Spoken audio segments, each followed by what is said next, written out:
visited Gdansk in the old town two or three times through the exchange.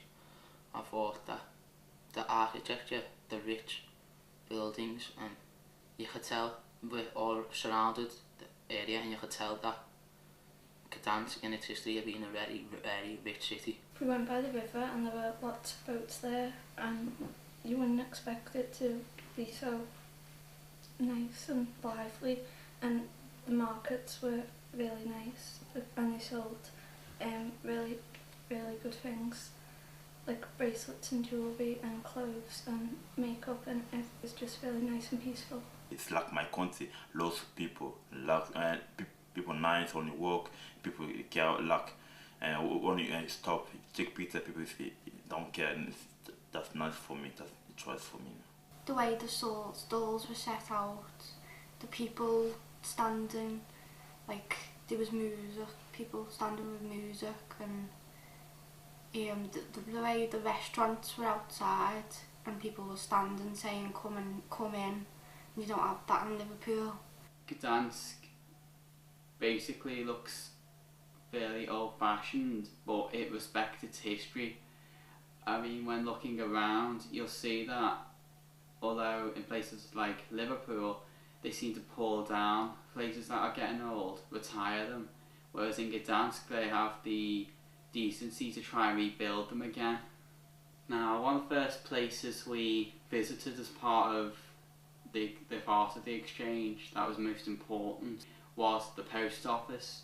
Quite an important place, as this is where the regular postmen who delivered letters, stood up for their country, defended their country, and the bravery which each individual showed, putting up arms against this big army, when all these are just this little few postal workers against an entire huge force.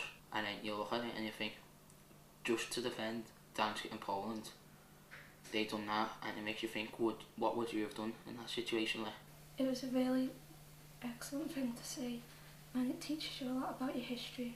We had the opportunity in a lifetime to meet a daughter of one of the postmen. Her name was Henrika.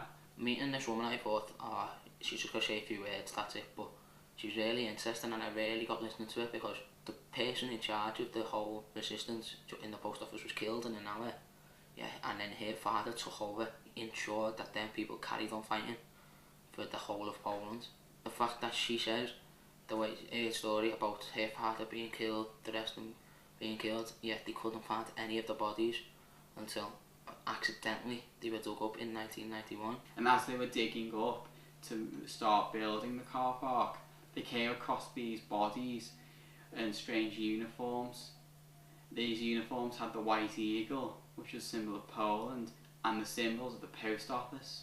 And it was concluded that these were the bodies of the postmen. 1992.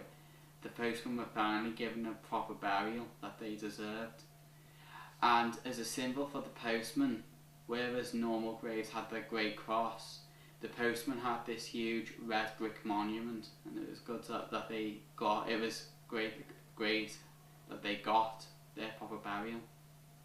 When you really think about World War II and where it really started, you want to go deeper. You start off in Westerplatte. Westerplatte, for people who don't know, is where the Second World War began. The first shots were fired by the Germans onto Poland. And I thought, when we visited, I was very shocked about the actual place was kept intact. After that, I thought there'd just be a little memorial and everything be knocked down, but the fact that all the buildings, the bunkers, everything was intact. It was a really nice place to be, but it was also very scary, because it's strange to think that something that changed history and changed the world happened in that place.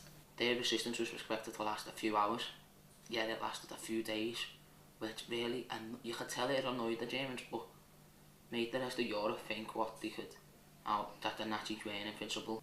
Now, the reason for this would be because there was some secret tunnels, it was believed, leading from the guardhouse, where the soldiers could get through in order to get to areas that were under attack and help defend them.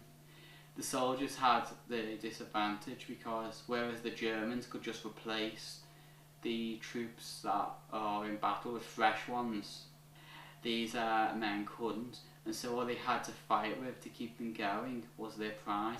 It made England, France, America, whoever think about how brave so small number of people can be and how it can affect a huge force.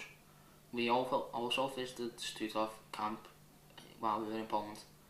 This was the first concentration camp which the Nazis built, and it was built on the 2nd of September 1939. There were about 2,000 SS Nazis as staff on the camp, and it was in a forest, so people wouldn't know what was happening. They had the death gate, which was very, like, never seen nothing like it before. The Gate of Death was the name come from the prisoners because they knew that as soon as they went through, they weren't going to come out. You went into one of the rooms and there was just a big mountain of all their shoes, and there was another room where it just showed you their sleeping conditions, and it was so bad because there were so many of them that they couldn't even lie down. And you think, they're there, yet the Nazis are laughing. I think, them SS troops, there was 2,000 odd of them, for them, they didn't even have the courage to look into the people's eyes when they killed them, because instead they gassed them and burnt them, so they didn't have to look into us. And it was really ironic because Cyclone B, the name of the gas, was created by a Jewish man, and when he found out that it was being used to kill Jewish people, he committed suicide. And you think, I've been there and seen everything. Seen the camp, seen the piles of shoes, the little girls' shoes, little lads' shoes, the bunk beds which they sleep on, the hay which they slept on, the lack of food they had just to sleep. Trying to imagine how they live like that, you can't, because the luxuries that we have now, you don't know how they survived.